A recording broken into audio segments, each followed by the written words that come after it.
E se Ele põe diante de nós um tempo diante das Escrituras, significa que Ele tem mais para falar conosco. E desejo muito que através da palavra que será exposta, nosso coração possa arder e desejar a vontade de Deus. Amém, irmãos?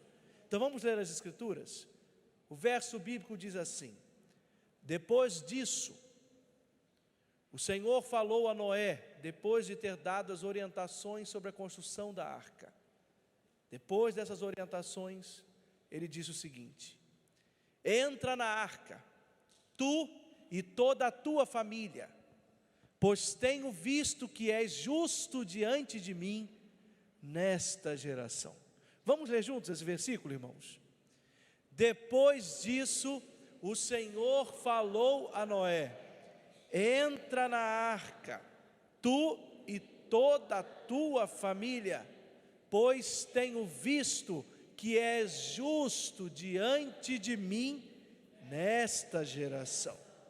Meus irmãos, nos dias de Noé, estamos falando dos inícios, dos começos, pela simples demonstração, por exemplo, que estamos em Gênesis, o livro dos começos, e no capítulo 7, um dos capítulos iniciais.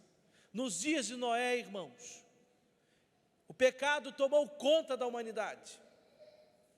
Tomou conta da humanidade de tal forma que a Bíblia vai dizer para nós uma expressão de tristeza de Deus. Deus havia se arrependido de ter criado o homem por causa disso. Talvez você diga assim: mas como pode?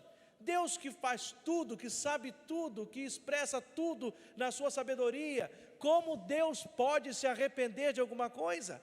Deus não é filho do homem para que minta, nem é homem para que minta, nem filho do homem para que se arrependa. Como é que ficam esses textos, pastor? Como é que Deus se arrepende de ter feito o homem? Bem, são questões da nossa dificuldade como seres humanos de entender. Deus é tão maravilhoso, Deus é tão sublime, Deus é insondável. Nós não conseguimos mergulhar na totalidade de quem Deus é.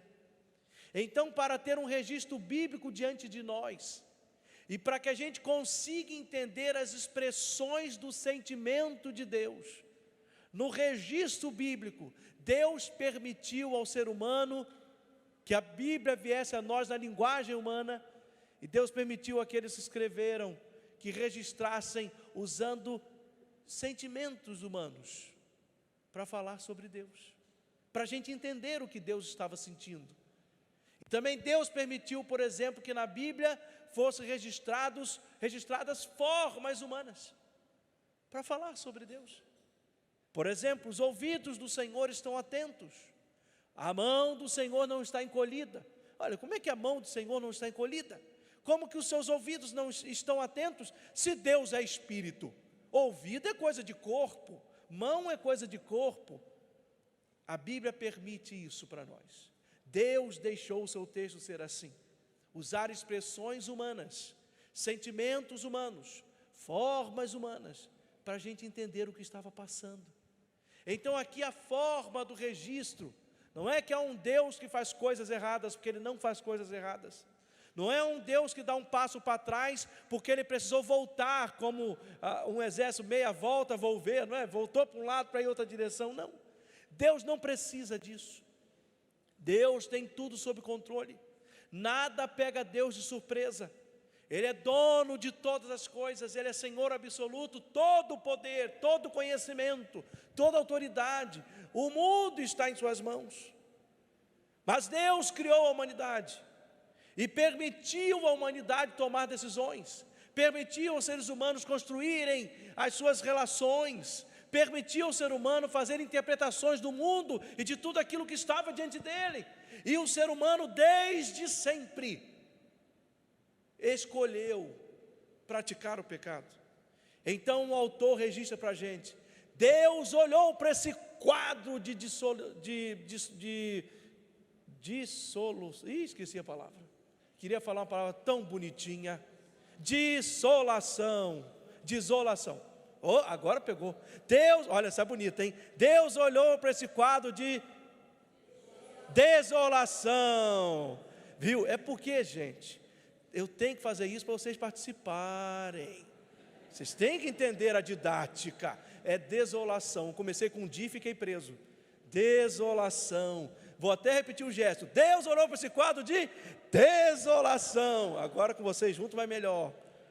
E ele olhou para isso tudo e disse: por que está assim? Não era esse o propósito. Não era o sujeito, a maneira, a forma planejada. Como que a gente entende que Deus ficou assim, mexido, machucado com o rumo que a humanidade tomou? Melhor forma de expressar para a gente: Deus se arrependeu. Não foi para isso. Tristeza. Não foi para isso que o ser humano foi criado. Só que Deus viu um homem e ficou encantado com ele. A Bíblia vai dizer que Deus olhou para Noé e viu em Noé um homem justo que andava com ele. Eu acho tão bonito.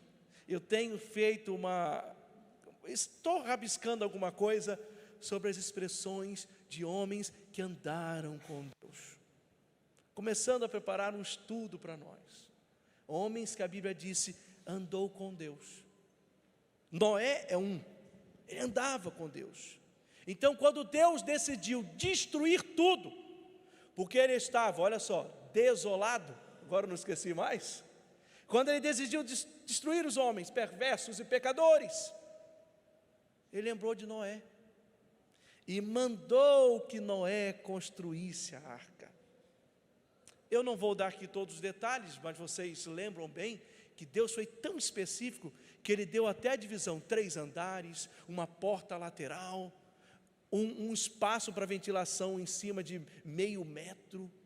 Deus deu para Noé as referências de detalhes. E ainda diz, está no finalzinho do capítulo 6, se você quiser depois olhar e perceber Deus, que aula de arquitetura que Ele dá, um melhor arquiteto, um melhor engenheiro, Deus sabe tudo. E quando Ele dá todas as orientações, e Noé vai construir essa arca, para aquele povo, essa arca tinha um símbolo. Aquele povo precisava entender que a arca era o único meio de salvação.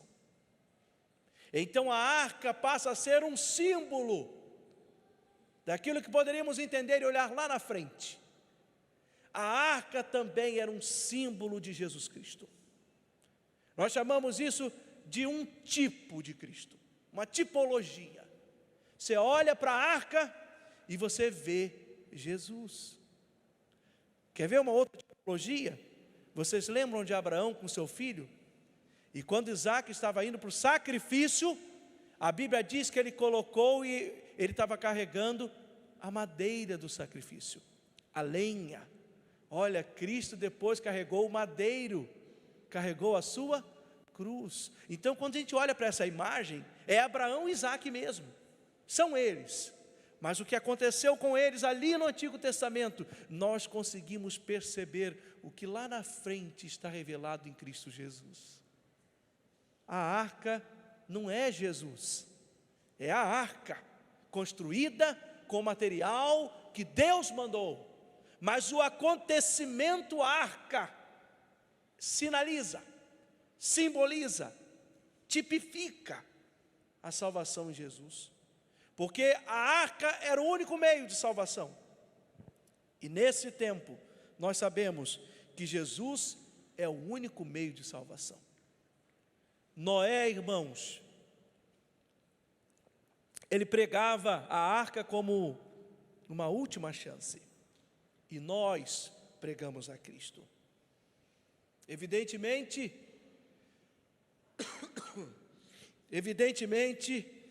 que só entraria na arca quem cresce na palavra de Noé.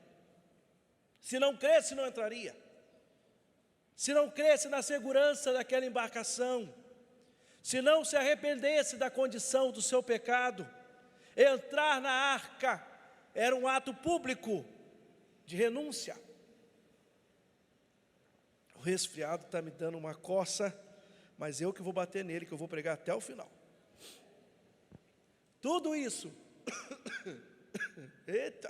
tudo isso encontra paralelo com a conversão a Cristo.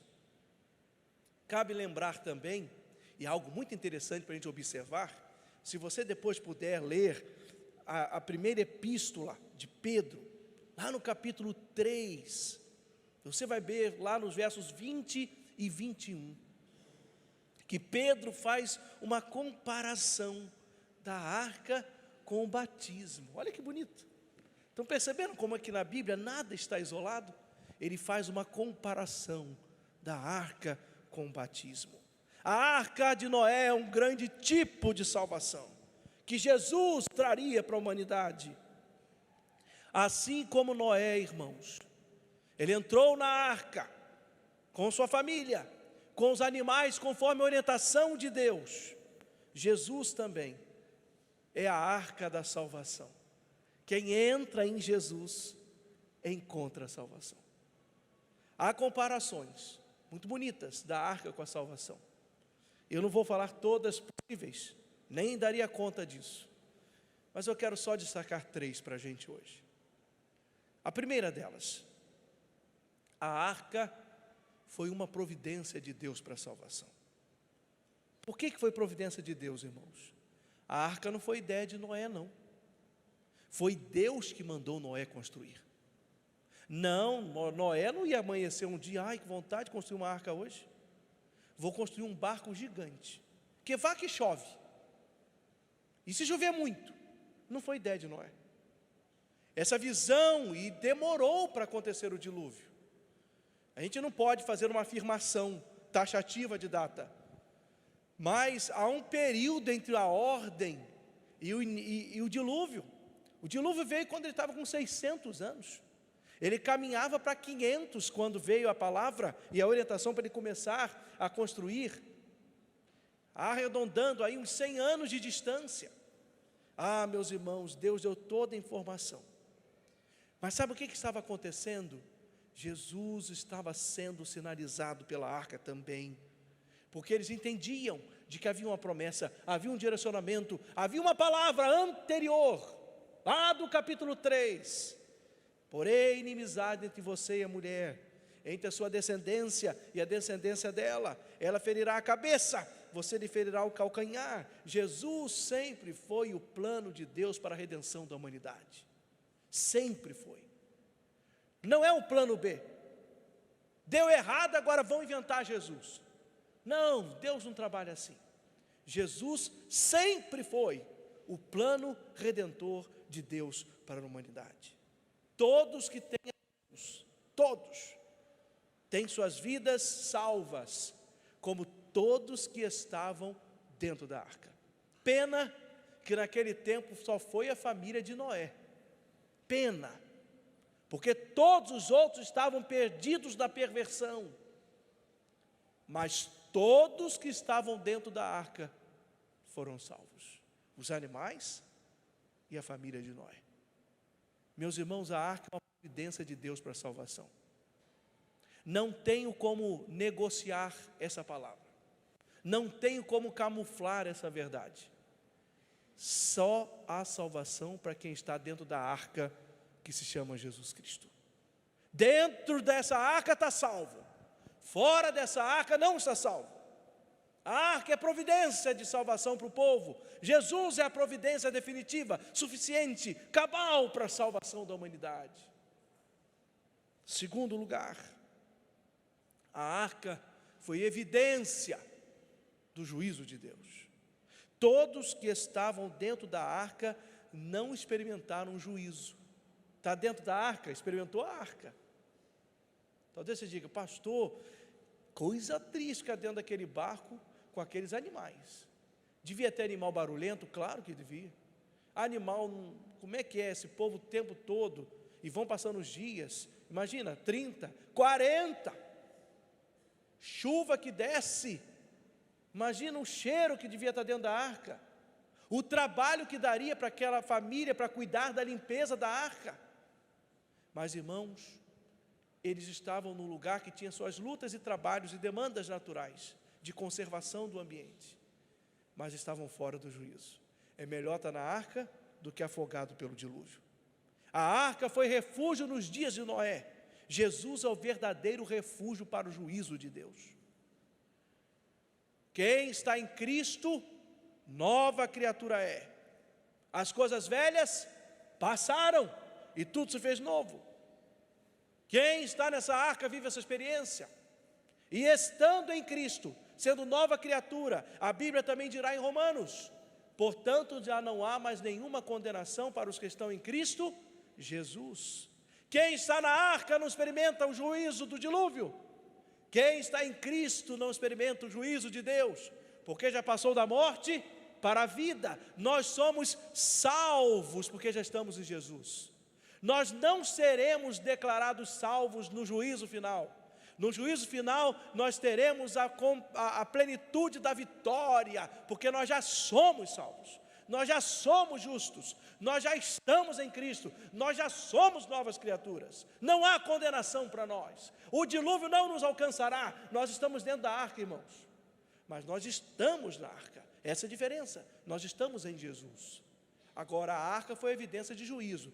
Deus falou: esse povo está perverso, esse povo está terrível. Quem está na arca está salvo. O mesmo se diz hoje. A mesma forma da pregação está hoje diante de nós. Jesus é evidência também do juízo de Deus. Com Ele salvo, sem Ele perdido. Terceiro lugar, a arca sinaliza a porta da salvação, irmãos. Só foram salvos das águas do dilúvio aqueles que entraram por essa porta. E é interessante que a arca tinha uma porta. E a gente vai compreender que a Bíblia diz que só Jesus é a porta. Ele afirmou, João capítulo 10, versículo 9, Jesus disse o seguinte: eu sou a porta, quem entra por mim será salvo, entrará e sairá e encontrará pastagem. Eu sou a porta. Meus irmãos, a porta não é uma religião, não é. A porta não são regras, usos e costumes, não são usos e costumes. A porta não vai ser legalismo. A porta tem nome. A porta da salvação é Jesus. É linda a porta do nosso templo, não é? Larga, bonita, ampla. Dá para entrar uns 30 de uma vez correndo. Mas não é essa porta que é a porta de salvação, não. Nem aquela dali que é estreita. A do lado, não é. A porta da salvação não é um templo. A porta da salvação é Jesus. É essa a referência de salvação. Você pode estar acostumado a vir à igreja. Quando eu falo vir à igreja, vir esse ambiente de culto. Você pode estar acostumado. Eu amo estar aqui, gosto desse povo, pastor, gosto de cantar, gosto de ouvir pregações, gosto de me relacionar nesse lugar, mas deixa eu te fazer uma pergunta: você entrou pela porta que é Jesus, ou só entrou por a porta tão bonita desse templo? A arca sinaliza a porta da salvação, e é muito interessante, porque a Bíblia vai dar informações de muitas coisas, detalhes da arca, mas é fascinante, porque há um versículo específico só para deixar a seguinte informação, da ação de Deus: a porta foi fechada. Olha que coisa, há um versículo para dizer que a porta foi fechada. Isso está dizendo para nós que existe tempo de entrar, mas existe tempo quando não poderá mais entrar. Que coisa difícil para um pastor dizer. É horrível dizer isso, mas é importante dizer isso, de que hoje você tem oportunidade, mas chegará um momento quando você não terá mais oportunidade. Eu não posso ludibriar ninguém. A oportunidade está diante de nós. A arca sinaliza a porta da salvação, e Jesus é a porta da salvação. Nos dias de Noé, as pessoas deveriam entrar pela arca, mas perderam a oportunidade. Somente Noé e sua família foram salvos do dilúvio. Noé pregou durante anos. Noé estava construindo aquela arca durante anos, Claro que as pessoas viram aquilo. Era enorme. Quando ia se construindo, imagina as pessoas curiosas perguntando: o que está acontecendo? Eu imagino que era assunto do momento. Vocês estão vendo o que Noé está fazendo? Para que isso? Noé não era a pessoa que ia guardar segredo. Não era a pessoa que entendia que podia dizer o que Deus mandou fazer. Mas as pessoas não quiseram. Ainda bem que Noé foi obediente. E Deus viu nele a aprovação. E diz para ele: é você e sua família, entra com os animais na arca. Agora lembre-se, não se entra na arca de qualquer forma. Não se entra de qualquer forma. Deus viu e aprovou Noé para estar dentro da arca. É impressionante. Entrar na arca só se entra se houver arrependimento dos pecados e uma entrega da vida sincera a Jesus. Aí se entra na arca, que é o próprio Jesus. Tem que ter uma entrega, tem que ter uma dedicação. Talvez você diga: pastor, eu vou continuar vindo nos cultos, eu vou estar aqui no meio do povo, que aí quando Jesus vier, e eu perceber a igreja indo para o céu, eu entro na fila e vou no bolo. Não acontece assim. Se fosse assim seria bom, né, gente? Para onde esse povo está indo? O povo está indo para o céu. Corre, pega uma carona, entra no carro. Não é assim. A ida para o céu é só com um endereço. A ida para o céu é quando a gente entrega a vida a Jesus e o recebe como Senhor e Salvador pessoal. Só que há um detalhe: ninguém sabe o dia de amanhã. Eu não sei onde estarei amanhã. Espero estar em Cabo Frio, feliz, vivo, animado, e já pensando no próximo, no decorrer da semana. Mas eu não sei. Você também não sabe. É por isso que a Bíblia sempre alerta: ouviu a mensagem de salvação, ouviu o chamado da salvação, aceite, não endureça o coração, não se prenda, mas liberte-se de todas as amarras que podem envolver a sua vida e o seu coração, e entregue-se a Jesus, recebendo-o como Senhor e Salvador pessoal. É só na arca, é só na arca. Nos dias de Noé, a arca era um barco enorme, literalmente. Nos dias de Noé, foi um dilúvio, água, chuva torrencial. Imagina, 40 dias de chuva torrencial. Demorou tanto para essa água baixar. Nos dias de hoje, não estou falando para você de um dilúvio literal. Não estou falando para você de um barco literal.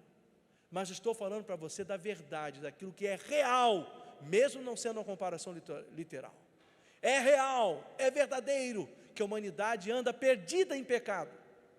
É verdadeiro, é real que a humanidade está longe de Jesus por causa do seu pecado. Mas também é real e verdadeiro que se você se entregar a Jesus, você vai entrar na arca, porque Ele é a porta da salvação. E se você estiver em Jesus, você vai vencer o dilúvio, você vai vencer toda e qualquer circunstância que pode te prender, porque você vai encontrar salvação. E quem está com Jesus tem o céu garantido. Eu não sei, mas eu preciso te perguntar: você já entregou sua vida a Jesus?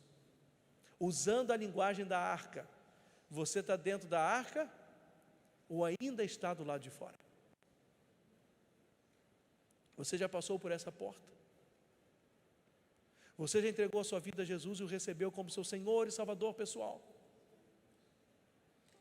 Se você não fez isso, você precisa fazer. Só que eu não posso te forçar a nada. Eu sou apenas o pregador.